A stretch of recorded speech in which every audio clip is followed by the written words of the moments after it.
നമസ്കാരം. ലോകത്തിലെ ഏറ്റവും വലിയ മൂന്നാമത്തെ സാമ്പത്തിക ശക്തിയായി ഇന്ത്യ ഉടൻ തന്നെ മാറുമെന്ന് വ്യക്തമാക്കിയിരിക്കുകയാണ് പ്രധാനമന്ത്രി നരേന്ദ്രമോദി. ഓസ്ട്രേലിയയിലെ ഐക്കോണിക് മാർബിൾ സ്റ്റേഡിയത്തിൽ 30,000-ത്തിലധികം വരുന്ന ഇന്ത്യൻ പ്രവാസികളെ അഭിസംബോധന ചെയ്തുകൊണ്ട് സംസാരിക്കുകയായിരുന്നു അദ്ദേഹം ഇക്കാര്യം വ്യക്തമാക്കിയത്. കൂടുതൽ വളരുക, കൂടുതൽ നേടുക എന്ന പുതിയ ദേശീയ ആപ്തവാക്യമാണ് ഇന്ത്യയുടെ വികസന കുതിപ്പിന് അടിത്തറയെന്നും അദ്ദേഹം പറയുന്നുണ്ട്. ഓസ്ട്രേലിയയിലെ മെൽബണിൽ ഇന്ത്യൻ സമൂഹത്തെ അഭിസംബോധന ചെയ്ത് സംസാരിക്കുകയായിരുന്നു അദ്ദേഹം. ഇന്ത്യയുടെ തദ്ദേശീയ പ്രതിരോധ ശേഷി ലോകത്തിന്റെ അംഗീകാരം നേടിയ അദ്ദേഹം പറഞ്ഞു. അതായത് ഓപ്പറേഷൻ സിന്ധൂർ ഇന്ത്യയുടെ സൈനിക കരുത്തിന്റെ ഭീകരവിരുദ്ധ നിലപാടിന്റെയും വ്യക്തമായ തെളിവ് കൂടിയാണ്.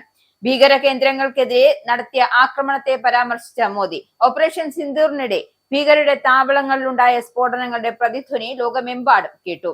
ആ നിർണായക ആക്രമണം നിങ്ങളിൽ അഭിമാനം ഉണർത്തിയില്ലേ എന്നാണ് അദ്ദേഹം ചോദിച്ചത്. ആ സദസ്സിൽ നിന്നും ആ ചോദ്യം കേട്ട് വൻ കയ്യടിയാണ് ഉയർന്നത്. 21-ാം നൂറ്റാണ്ടിലെ ഇന്ത്യ വികസിത രാഷ്ട്രമാകാനുള്ള ലക്ഷ്യത്തിലേക്ക് അതിവേഗം മുന്നേറുകയാണ്.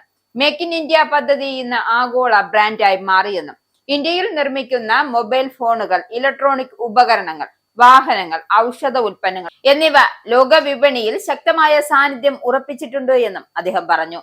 ഒരു സ്വപ്നം സാക്ഷാത്കരിക്കുമ്പോൾ മറ്റൊരു വലിയ സ്വപ്നം ജനിക്കുന്നു. ഒരു നേട്ടം കൈവരിക്കുമ്പോൾ അതിലും വലിയ ലക്ഷ്യത്തിലേക്കാണ് ഇന്ത്യ മുന്നേറുന്നത്. ലോകത്തിലെ ഏറ്റവും വേഗത്തിൽ വളരുന്ന ഒരു പ്രധാന സമ്പദ് വ്യവസ്ഥയാണ് ഇന്ത്യയെന്നും എത്രയും വേഗം ലോകത്തെ ആദ്യ 3 സാമ്പത്തിക ശക്തികളിൽ ഒന്നാകുക എന്നതാണ് രാജ്യത്തിന്റെ ലക്ഷ്യമെന്നും പ്രധാനമന്ത്രി കൂട്ടിച്ചേർത്തു.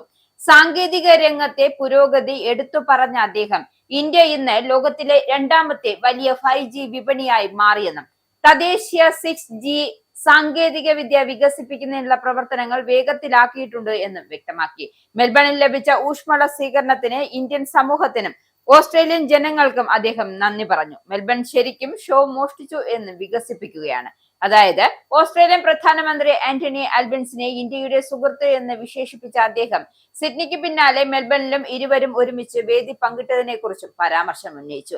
ലോകമെമ്പാടുമുള്ള ഇന്ത്യൻ പ്രവാസികൾ ഇന്ത്യയുടെ അഭിമാനം ഉയർത്തിപ്പിടിക്കുന്നവരാണെന്നും സത്യനാരായണ പൂജകൾ, ഗുരുദ്വാരകളിലെ അർദാസ്, ഭരതനാട്യം, ക്രിക്കറ്റ് ടൂർണമെന്റുകൾ, മെൽബണിൽ നടക്കാനിരിക്കുന്ന ഇന്ത്യൻ ഫെസ്റ്റിവൽ തുടങ്ങിയ ഒരുപാട് പരിപാടികൾ, അല്ലെങ്കിൽ ഒട്ടേറെ പരിപാടികൾ ഇന്ത്യൻ സംസ്കാരവും പാരമ്പര്യവും വിദേശ രാജ്യങ്ങൾ ശക്തമായി നിലനിൽക്കുകയാണതിന്റെ വ്യക്തമായ തെളിവാണെന്നും മോദി കൂട്ടിച്ചേർത്തു.